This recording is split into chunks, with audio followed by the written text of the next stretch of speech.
Vazhdojmë me përgatitjen e krimit. Fillimisht në një tenxhere më të madhe, do të shtojmë 1 litër me çumësht. Vazhdojmë tani që ta shtojmë sheqerin. Sheqerin mund ta përshtatni gjithmonë sipas shijeve. Unë do të shtoj 8 lugë qiella të plota me sheqer. E tek qumshti do të shtojmë 2 pako me puding. Por kësaj radhe do të përdor puding me shije të kokosit. Unë po përdor nga ky lloj. Nëse në vendin ku ju jetoni nuk mund të gjeni puding me shije të kokosit, lirisht mund të shtoni puding me aromë vanilje.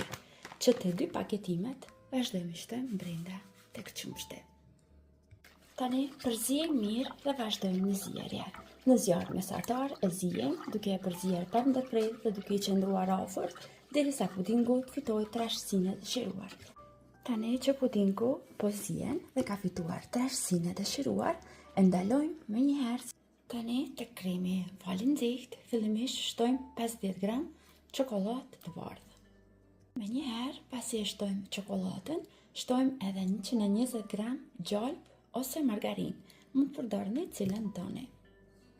Tani përzijemi. Pasi kremi është i nxehtë, do të shkrihen shpejt çokolada edhe gjalpi brenda tek kremi.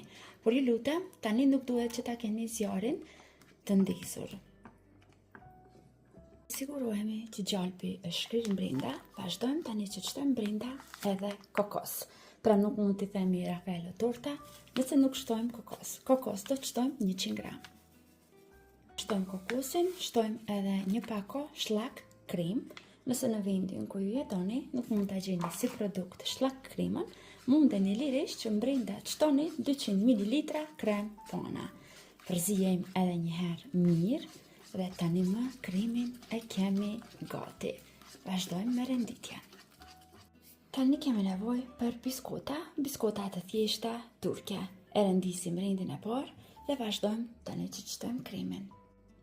Vazhdojmë sipër biskotave. Shtojmë një rand me krem. Vazhdojmë rendisim rendin e dytë me biskota. Përsëri e mbulojmë me krem.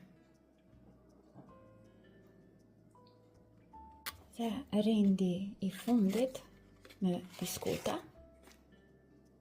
Dhe e mbulojmë tërë ëmbëlsiren me kremin e mbetur. Pra rendi i fundit duhet gjithmonë të jetë me krem. Tani sipër që mos na vendon kore kremi, shtojmë edhe pak kokos. Tani lejojmë që ëmbëlsira të ftohet dhe të shtrëngohet, më së paku për 3 deri në 4 orë. Pastaj vazhdojmë të dekorojmë dhe shërbejmë. Dhe pasi ëmbëlsira është ftofur, e kam prerë në copëza katrore dhe sipër e kam dekoruar me pak kokos në ngjyrë të kuqe dhe nga një çokoladë Raffaello. Dhe nuk kam mbetur asgjë tjetër veç se ta shërbejmë dhe ta shijojmë këtë ëmbëlsirë të mrekullueshme.